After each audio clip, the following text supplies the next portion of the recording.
Time to be here for us to update a nation that really wants to find out what's going on and the response that's taken place here in the center part of Texas.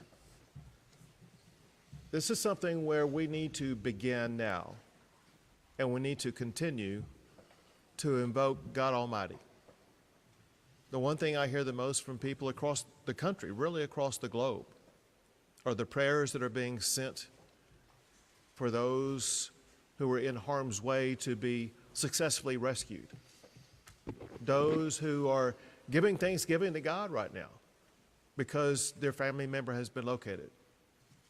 Those who remain prayerful that their family member too will be found.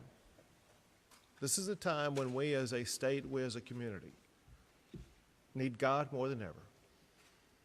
Little kids off at camp, joyfully excited about the upcoming day to celebrate the 4th of July. Campers alongside the river, doing the same thing and enjoying one of the beautiful spots in the state of Texas. Asleep probably just a few hours from waking up. People that I know of who were not in harm's way, but went into harm's way to try to save the lives of others, but who lost their life. So many people have been swept up into an extraordinary catastrophe. It needs God. But it also needs a robust response by the state and local governments and by people who live in these communities impacted by this. We had a meeting with officials at the state and local level, and there is extraordinary collaboration to make sure that we are going to address everybody's concern as quickly as we possibly can. At the state level, we have Texas Task Force 1 and Texas Task Force 2. There are some of the best experts in the world at search and rescue missions. And know this, we remain in a search and rescue posture right now. So it's been going on over the course of the day, and you're going to hear stories here momentarily about exactly what has been achieved through those search and rescue missions. They will continue in the darkness of night. They will be taking place when the sun rises in the morning. They will be nonstop, seeking to find everybody who is unaccounted for. The Texas National Guard has been a part of that process, and you'll hear the general in charge of that speak here soon, as well as the Texas Department of Public Safety and their operations. We also have game wardens from the Texas Parks and Wildlife that are involved in this process, as well as the Texas Division of Emergency Management. I have assured all of the local officials here that whatever they need, whether it be personnel, whether it be equipment, whether it be search and rescue operations, whether it be supporting them in their endeavors, whatever these communities need, the state of Texas is going to step up and provide it.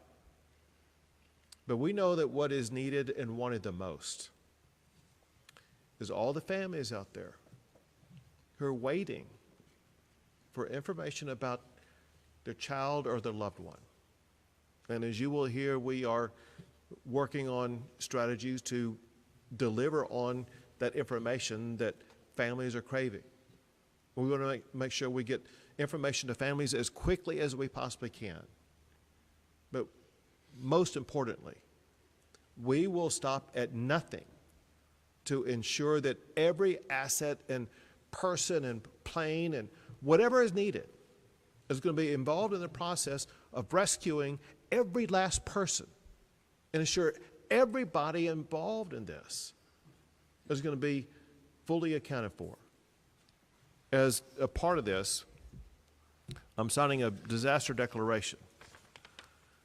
Definitely one that includes this area, but includes more than this. And this is the proclamation here that I'll sign, but I want to tell you in here, I'm declaring a state-based disaster for those in the following counties: Bandera, Coke, Comal, Concho, Gillespie, Kendall, Kerr, Kimball, Llano, Mason, McCullough, Menard, Reeves, San Saba, and Tom Green counties.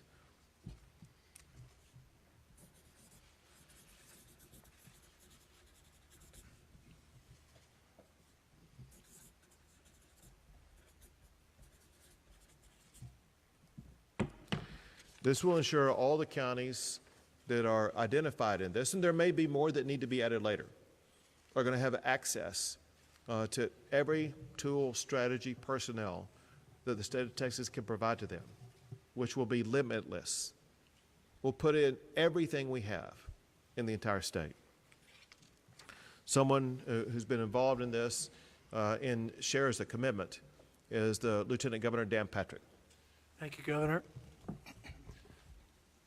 Dalton, who's our city manager, told us earlier that he was jogging at 3 in the morning along the river, and there wasn't a drop of rain falling. And within a few hours, the Guadalupe had risen about 26 feet, and actually it rose that quickly in about 45 minutes of those 2 hours. And since that first alert went out early this morning, between 4 and 5 a.m., the city officials here, the sheriff, immediately sprung into action. And since 4 or 5 this morning, they have not stopped. We put forth 400 to 500 state employees, DPS, game wardens. I'll let the speakers talk about the specifics of everyone we had in the air, drones, helicopters, but from the first minute that this storm went from 3 in the morning, not a drop of rain, until the tragedy struck and the river rose, these people behind us, Governor, have done everything they can. And there have been a number of rescues, and they'll speak to that as well during the day. And I echo what the Governor said. As I said earlier, we will not stop until we find every body, and the rescue continues that effort. We will not stop. And it is God Almighty that we need. Not a thought and prayers message. Hey, get down on your knees and pray for these families tonight and all these children. Thank you, Governor. Thank you. There's going to be other people who speak here, but before they do speak, I want to recognize a few others who will be involved in this process. One is the state representative from this area, West Verdell. Why don't you let people know who you are? And we're also in the state Senate district of Senator Pete Flores. And we have the Texas Parks and Wildlife Game Warden, Colonel, who's here with us. Where's Thank you all for being a part of this process. And now I want to turn things over to Sheriff Letha. Yes, Sheriff Larry Letha, Kirk County. What I'd like to let y'all know and the public know is, like the governor said, we do have all the resources we need at this time, and we will continue to have them until we finish this mission. I want to tell y'all that we will be working around the clock 24/7 until every person is found. What I can confirm at this point, we're at about 24 fatalities. We're not going to be giving any names out at this time. We're still notifying next of kin. Also, I've been notified one fatality has been found in Kendall County. I cannot say it's related to this incident at this time, but we'll let y'all know when we find out more information. I asked the media to be real patient with us during this time. We've got a lot of things going on. Y'all see what? There's a lot of people here. We have a lot of resources. We just need more time, and we're looking really forward. We'll be working 24/7 overnight into tomorrow through the next several days in this mission. We will get you information as we get it. We will get it to you. We'll continue to have briefings. We'll continue to keep updated at this time. At this time, I'll turn it over to Mayor Herring. I'm Joe Herring, Jr. I'm mayor of the city of Kerrville. My job today is to tell people thank you. People from across the state have come to help. City, county, state, all working together, all working for the same goal. I want to say thank you to the dedicated men and women of the first responders. You are our heroes today. We will not stop. We will rescue those in peril, and we will find those who are missing. But I'd also ask, please pray for our community. This is a hard day, and there will be hard days to come. Pray for us. We covet your prayers. Thank you. The task of the Texas Department of Public Safety is to serve and to protect our state, as well as to keep people safe. I want the Director, Colonel Freeman Martin from the Texas Department of Public Safety to explain to you all the details about the links that DPS has gone through over just less than the past 24 hours, which has been very helpful in what you guys helped accomplish. Well, this was a catastrophic event. It was a mass casualty event. And we don't want to get up here and brag about, the successes when there's life lost and kids that are still missing. But I can tell you every asset, every resources that the Department of Public Safety has is being used here today. We have long-lasting relationships with the Sheriff, Larry Letha, that go back 30 years, working with the mayor. And we brought in over 100 troopers this morning, and they worked all day, rescues, high water vehicles, boats, rescue drivers, divers, 7 rescue helicopters with hoist capabilities. And that was just today. We have another shift coming in tonight and another shift in the morning. We'll really ramp it up in the morning, but we will not stop. In addition to the search and rescue, that's the priority right now. Moving forward, tomorrow we're going to bring in communications operators, victim services people to help our partners here in Kerr County and HHSC. We have Parks and Wildlife here. They're providing just many boat teams, so they have 2 rescue helicopters. Today we had the Texas Military Department, the Texas Department of Public Safety, Parks and Wildlife, Task Force 1, everybody working in support of our local partners. That's what right looks like.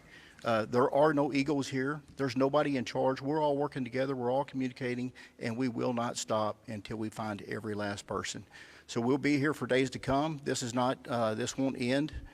Tomorrow is going to be a very important day. We had a hard time getting in this morning with the weather the way it was. So as the day went on, it picked up, and we were able to rescue more and recover more. That will continue tomorrow, and we have more resources en route. So with that, I'll turn it over to General Seltzer.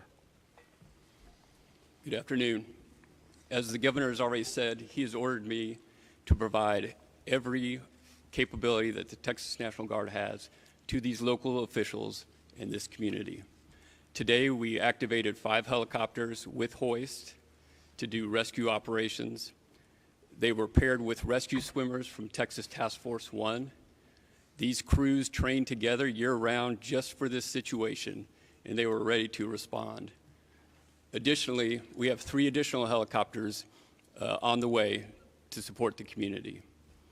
We are also using high-profile tactical military vehicles to move evacuees out of high water areas to shelter locations. As of a few hours ago, we had rescued or evacuated 237 people, and 167 of those were by helicopter. So we're having a very good helicopter response when the weather allows. Additionally, in our operations tomorrow, we'll be sending personnel to help with evacuee shelter management, and also the Texas Emergency Tracking Network. It's a banding system so that we can band evacuees to help get accountability of who's being evacuated into the shelters. Thank you. Thank you, General, and thank you to the men and women of the Texas National Guard. And now, Nim Kidd, the Chief of the Texas Division of Emergency Management. Thank you, Governor. Our prayers are rooted in action. We've had folks on the ground since yesterday afternoon here, and our State Emergency Operations Center was opened at 1 o'clock yesterday afternoon. The original forecast that we received on Wednesday from the National Weather Service predicted 3 to 6 inches of rain in the Concho Valley and 4 to 8 inches of rain in the Hill Country. We worked with our own meteorologists to fine-tune that weather statement, and as many of you know, and many of you in broadcast journalism and meteorology, you can go back and look at your own forecast, and the amount of rain that fell in this specific location was never in any of those forecasts. Nonetheless, in partnership with our local officials here, we had resources that have been surrounding this area since yesterday. When the rain fell and the calls came in, we immediately jumped into action alongside of our local partners. In addition to the local partners that are here, we have 150 personnel, search and rescue experts from Texas A&M Task Force 1.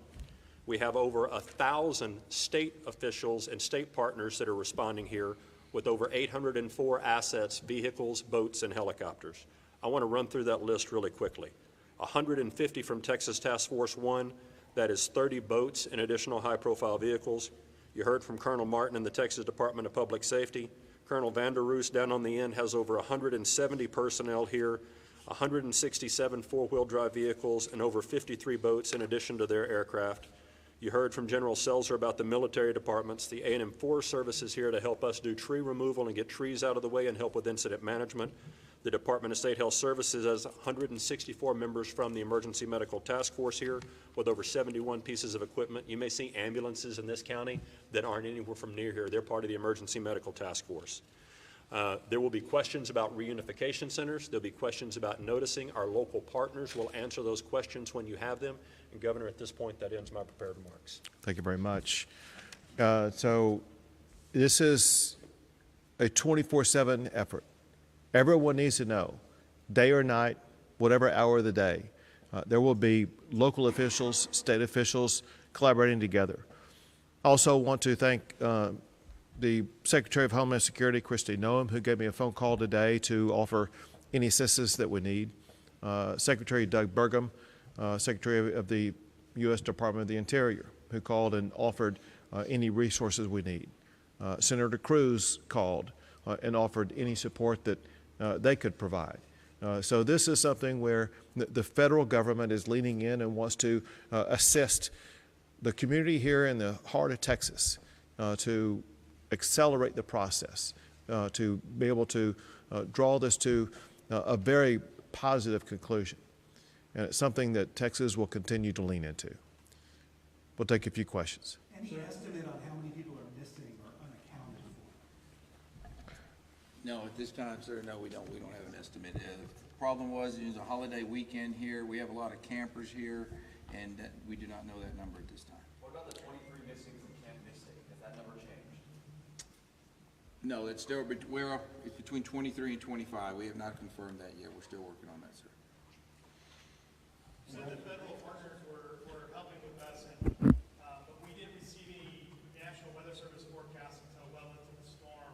Can you give us any insight into why there wasn't any updates from the National Weather Service about the flooding? I'm going to give you a good example. Where's he at? City Manager. Yeah, I'm going to have the city manager can explain to you, kind of in real life terms, exactly what happened, when it happened, and how it happened, and why it was so unpredictable.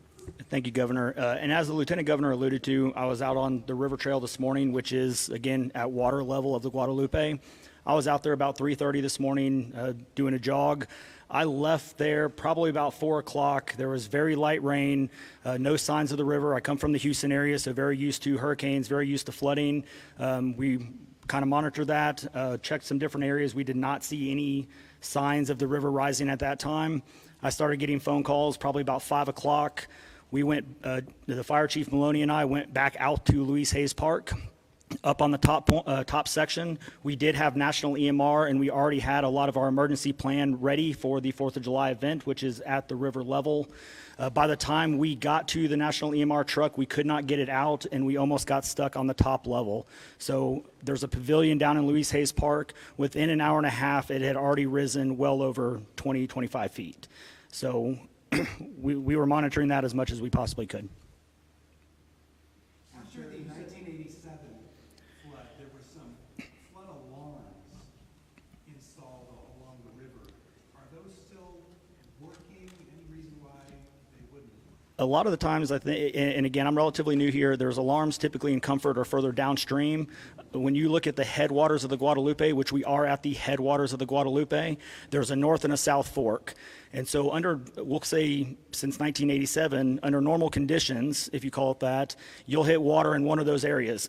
And those two forks will converge into the Guadalupe, which comes through the city of Kerrville. This rain event sat on top of that and dumped more rain than what was forecasted on both of those forks.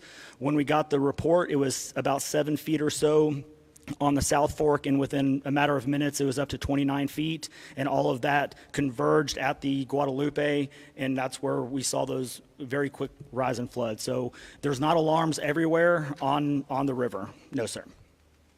Sheriff, you said there were 23 deaths and 24? No, 24. Right. 24, and if that's the entire river, or that's just this county here? That's just this county, in the county. We know the total, that's what we said, there needed to be one more? We do have a report from one fatality in Kendall County. I want to ask, what is the process if an evacuation, now, this seems like it came on very fast. I spoke with some flood victims in Ingram who said their home was flooding as rescues were happening down the river. And they asked me, why weren't there evacuation notices at that point? What is the process like to get an evacuation notice? What's the threshold to send the number of people? So just like anything with evacuations is very difficult, right? There's a balance between, do you evacuate and then put chaos onto the road and potentially risk people getting stuck on a road? This is the hill country. For those that haven't been here, there are hills. There's a lot of low water crossings. And if you spark an evacuation at the wrong time or create an evacuation, you could go into a mass panic, get people on the road, which could be even more deadly by having vehicles swept away. So there's a very fine balance between sheltering in place, getting to the high grounds. A lot of our operations plans, especially with these camps, that is the plan, is sometimes shelter in place, get them to those known high grounds, and then wait for rescue. Again, when this came in, people are sleeping. Even if you were able to try to get notification, that evacuation period is a very delicate balance. Can you guys confirm if game wardens did go into Camp Mystic and pull kids and staff out of there? Come on in.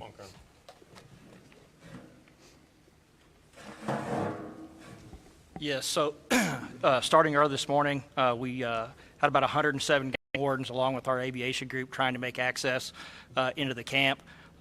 Shortly after midday, we breached over into the camp and were able to start removing children from the camp from there.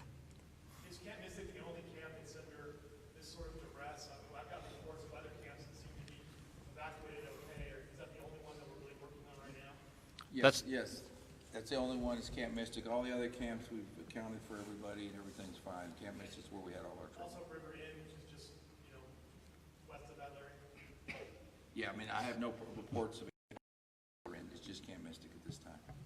What are the hardest hit areas from what you can tell as far as where the fatalities or the currently known missing person reports are coming from? And how far is your search area extending right now from where upstream to where downstream? We're working anywhere from about 30 miles west of Kerrville on the Guadalupe River at this time. But that out west, on our east side, we didn't have any problems. Everything is pretty much west of Kerrville. All our issues are from this flooding. And as far as where the hardest hit areas were along the Guadalupe? Well, yes, about 30 miles from. I just meant to were there particular properties or campgrounds that where you're seeing the most damage, the most loss of life or missing people? Anything close to the rivers where we're seeing property damage and missing people. To add on to that, when you look at the 100-year flood map, we're trying to get as much comparison as we can. While we don't know if it's the exact 100-year floodplain map, it is darn close. And so that shows a lot of stuff when you look at that. So anything along the forks, anything along, camping, cabins, RV parks, even some things that were kind of on the higher end RV parks were, again, the massive amount of water that came in, we're just moving those vehicles out of those areas. And there's been a lot of talk about how this was not foreseen. Lieutenant Governor, you had mentioned in your press conference earlier today that one of the regional director had contacted local officials to let them know about the possibility of flooding, but we're now hearing we didn't know it was going to happen. So what was the warning or conversation that happened? Is Jay Hall? Yeah, Governor, I'll take Yeah, that. So the State Emergency Operations Center started having daily briefings yesterday on the potential for flood for all of this part of Texas, from here out to San Angelo and Abilene and further out. We have been in contact with local officials, and at some point in time in the future, we're happy to share those emails and contact informations of what we had shared. But listen, everybody got the forecast from the National Weather Service, right? You all got it. You're all in media. You got that forecast. It did not predict the amount of rain that we saw. And what was the severity that you were warning of at that time? Well, Based on that? using, yes, sir. What were you warning might happen in terms of flooding? So using the National Weather Service data, which we were all looking at, they were warning 3 to 6 inches of rain. However, some of those models showed numbers that were higher than that, which caused us to activate additional resources and have them in the area just in case, and those were put immediately into use as soon as the rain fell and the 911 calls started coming in. They were already here. What kind of resources were they? Were they swift fast boats, or what was deployed prior to? Yes, sir, great question. It was Texas A&M Task Force 1 Swiftwater rescue teams, as well as military high-profile vehicles, and the aircrafts were close in theater, but not directly in theater. The Swiftwater boat teams are professionals from San Antonio and Austin and the surrounding area that, as the general said, train mission every day. Forgive if I simplify here, and the city manager said about 3 o'clock in the morning it was still dry. At what point from that, what was the timeline when those resources were actually? They got here at noon yesterday. But they immediately. Yes, sir. Yes, sir, to the point where one of the response vehicles got washed away. That's how fast they got caught up in it. They were in the middle of it. They were ready to go. Not to that group, no, sir. As much as you can talk about it, the nature of the camps, are you getting updates from people because it's such a, they're from all over. Some of the kids we've had missing are from Austin and San Antonio and Beaumont. What was your phone going like for you when you were out of the area? I know that. Is blown up. The fact of the matter is, calls were coming in first, from my team in the governor's office, Chief Kidd, the other leaders, where we collaborate on this all the time. But over the course of the early morning hours, stories started coming in from people that we know well. This is an area that we've been coming to for close to 20 years, and we know the camp and the camps down here quite well, and we have a lot of friends involved in this. And so there were a lot of my fellow Texans who have great concern about everything that's happened here, and that spurred us into action to make sure that we were going to turn over every stone to make sure every Texan, there may be people here not from Texas, everybody here is going to be accounted for as quickly as possible. As much as you can talk about it, can you talk about the timeline, what locals can expect, and again, where they can get the resources if they're concerned about missing people? Is there a website specifically that they can go to for resources, and what we should expect as far as updates? Can you rephrase that question for me? I want to make sure I understand it. Can you give any sense of the time, as best you can, a sense of the timeline of what the general public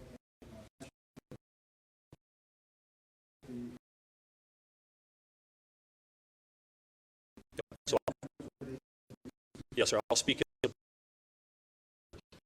Our search and rescue teams are here in 1 o'clock. Found. Additional volunteer resources. We manage our local partners at the city for volunteer and donations, and they can give you those websites put out in a little while.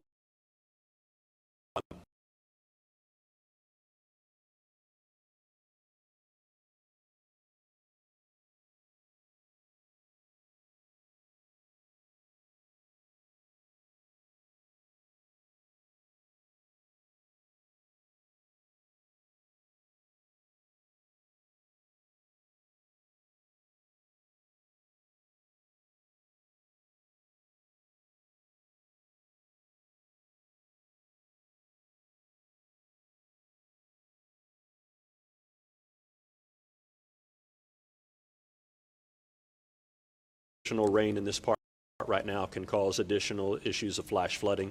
And so this is where I really need all of your help. Tell the people that don't live here and don't have family here and don't have family that are missing not to come here.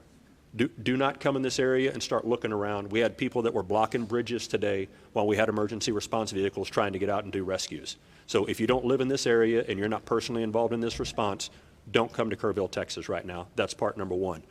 Part number two is if you do have someone that is missing, the city will be putting information out and we want you to report that back in. So I want to add on to your